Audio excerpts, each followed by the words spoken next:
My name is Lewis Nichols, and I'm glad you're all here. Most of you will see this after the fact. Later on, I'm happy to talk to anybody that wants to chat. We're going to aim for about 15-20 minutes here, so there might not be much time for that. Primarily, what we're talking about today is the 2024 rule sets and backgrounds. Specifically, I'm still trying to decide where I want to go with them. So, we're just gonna do some chit chatting, some random thoughts, see how it goes. Maybe it'll inspire something in my little Twinkie of a brain. Uh,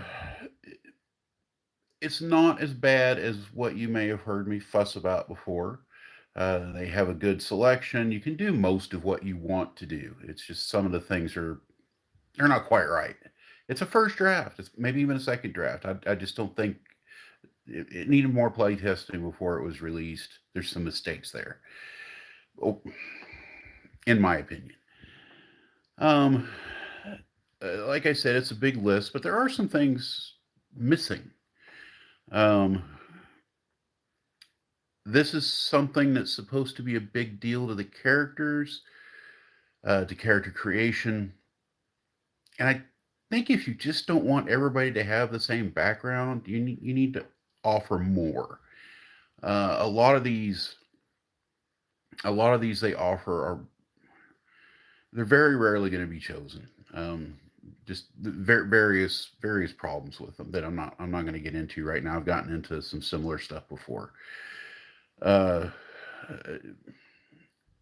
just so I'm not seeming vague on the backgrounds, one of the main problems is skills that you're forced to take that you're never going to want to take.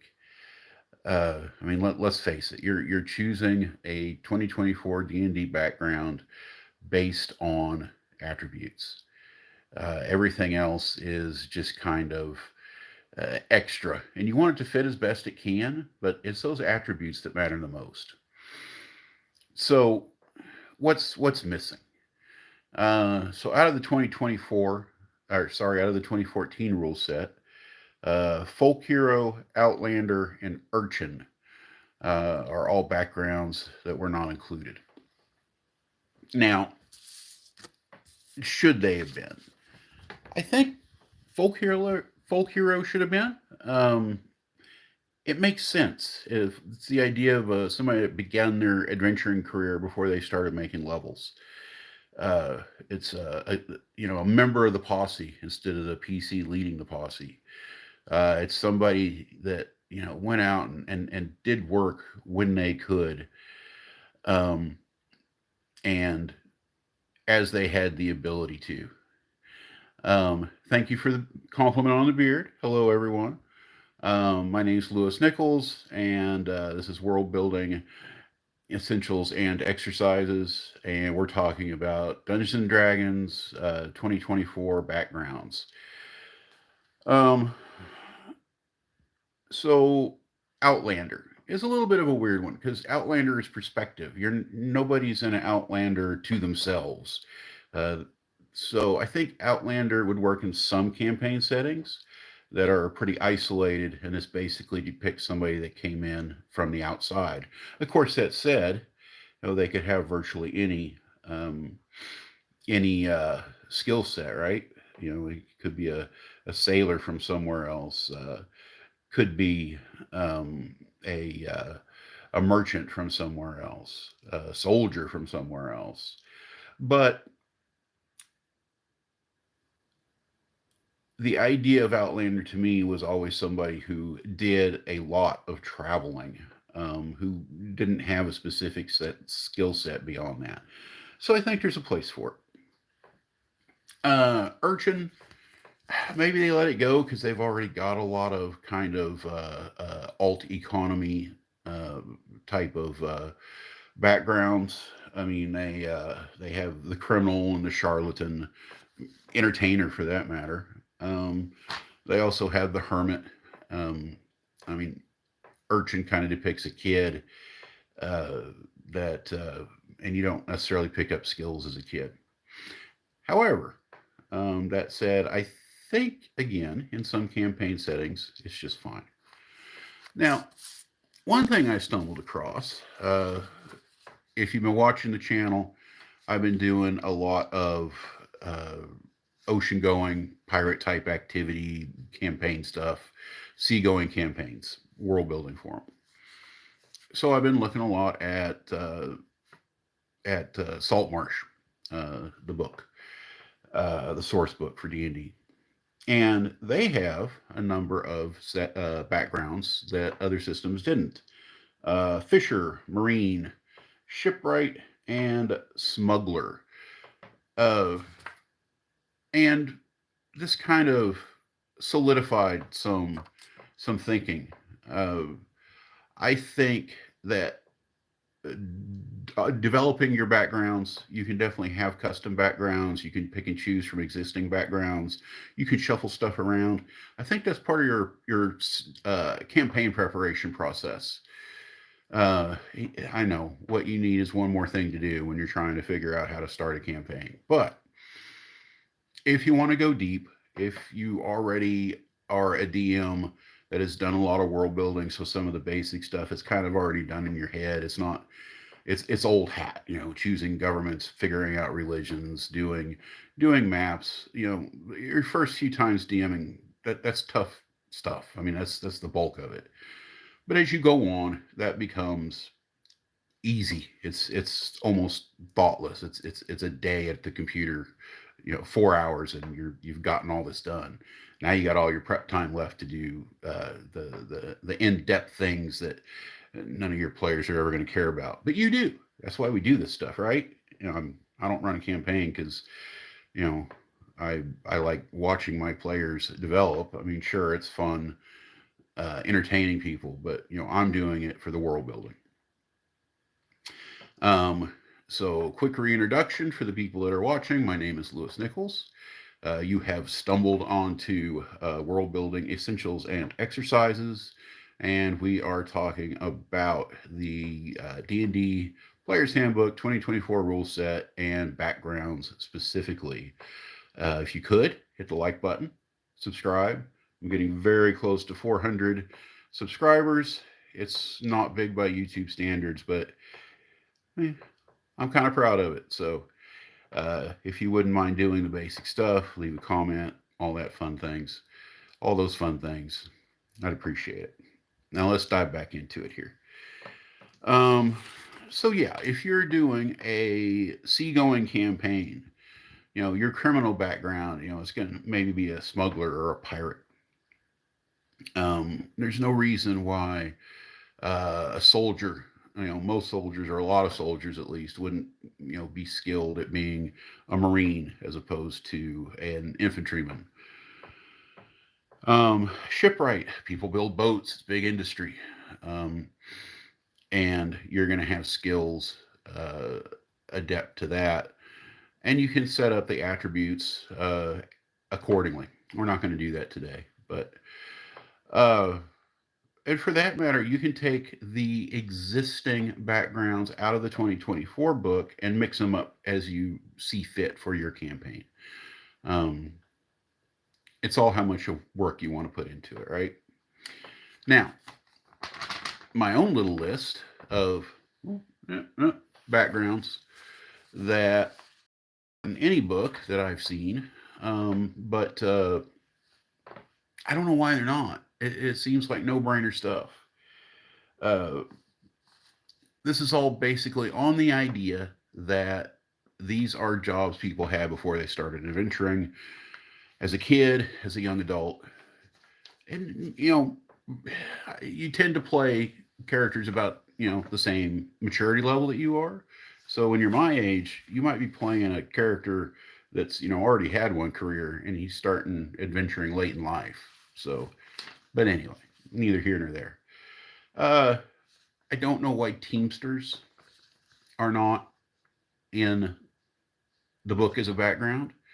The loading and unloading of freight, basic warehousing, this is something that can boost your strength. If you're going into attributes, which I said I wasn't going to do, constitution, Um, and you know, maybe uh, maybe throw in one of the mental attributes, wisdom or intelligence. Probably wisdom. Um, we have farmers, but we don't have ranchers. They mixed them together, and to me, this is two really different things. Uh, Ranching, I mean, is managing herds and animals, right? I mean, it might be local, it might be long distance, you might be a cowboy, uh, but it's definitely different than farming carrots. Now, there's overlap. I grew up on a small farm. We had a big ass garden, and we had cows and chickens. But that's not ranching or farming, either one. That's having a small garden and having a few animals. Farming is large scale. Family is going out, or farming is going out, with the family, because everybody's got to work, um, and tilling acres upon acres. Ranching is managing millions, or at least thousands of head of cattle or goats or whatever. Two very different skill sets. Um, they've got all these specialities of shadow economy type stuff. The charlatans, the charlatans, the criminal. There's another one here somewhere. Anyway, um, people that are uh, operating outside the law. All this different breakdown. And then you have soldier. Why is there just one soldier? That is something that could easily be broken down, because it's a mix of skill sets. It's a mix of attributes. It's a mix of what makes you good. Uh, Officers, cavalry, archers, all these different backgrounds.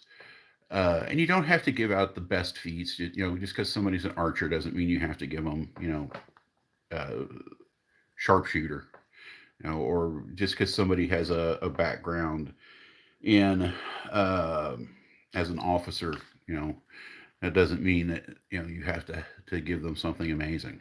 But it's another way to add variety and add nuance. And maybe they expected people to do this. That's always one thing that gets me, is whether D&D expected people to be more creative than a lot of people are. It doesn't seem like that to be the case, because D&D seems like it's steadily marketing itself to a wider audience, which means not the most creative people, the most intelligent people. No insult. I mean, it is what it is. But anyway, let's move on.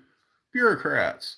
If you're in any kind of developed society, you're going to have a government full of functionaries, um, handling paperwork. There's sages are a great way to think about these medieval paper pushers, but there's just simple bureaucrats too. Rome survived as long as it did from its bureaucracy.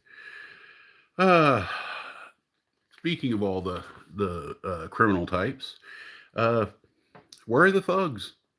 I mean, just the dude whose job in the thieves guild is to bash somebody over the head and look tough. Moving along, town criers, very common job. There's no reason that kids and young adults would not have town crier jobs, and runners. Delivering messages, passing on news, maybe even between towns. Other backgrounds. Where is the squire? Um, I think the squire needs to be there. And a lot of these, you can give them something cool, something that other people don't have. Uh, you can give a squire, just say proficiency in not, not all martial weapons, but maybe just a longsword, because he helped his master uh, uh, train in a sword and stay sharp. Uh, we talked about fishers because yeah, because this list was made before my salt marsh list. Also shipwrights are there. And smugglers are here. So yeah, I guess I reinvented that list accidentally. Either that or I added it after and forgot about it. Either way, I think when it comes to 2024 backgrounds that we just need to be flexible as DMs and world builders, like we are with all D&D rules. They're guidelines. And the game stresses that even more now than it used to. Do what makes sense for you. Make it a part of your world building. Make it unique to your world and make sure you communicate what you're doing and what is available to your players. This is pre-session stuff, pre-campaign stuff, session 0 stuff. Get it written down. Make sure they know. Reflecting myself in the mirror in the glasses there. All right. Okay. Sorry, squirrel.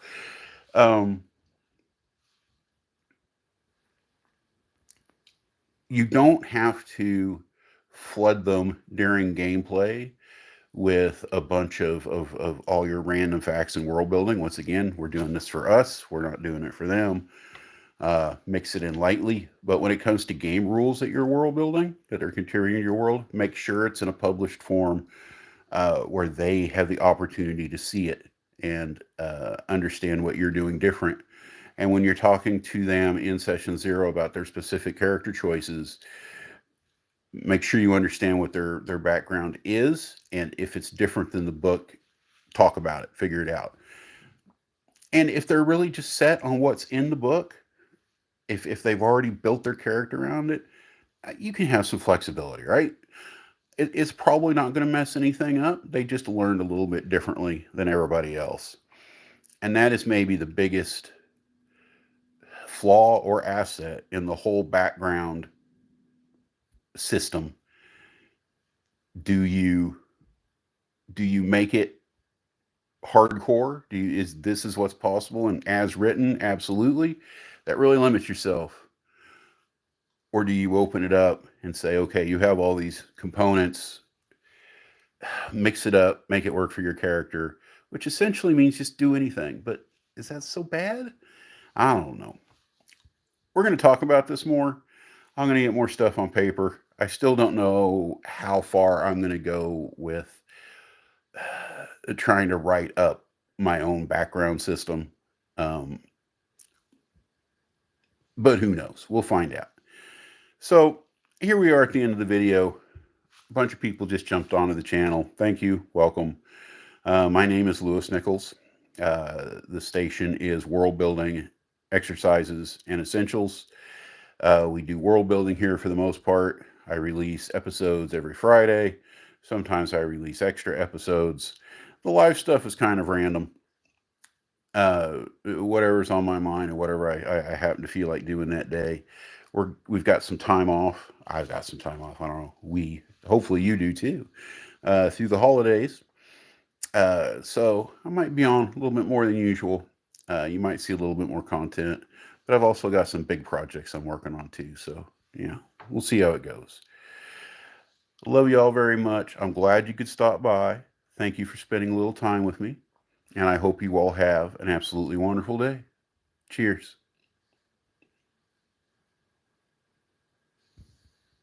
Yeah, I know. Always looking for the button.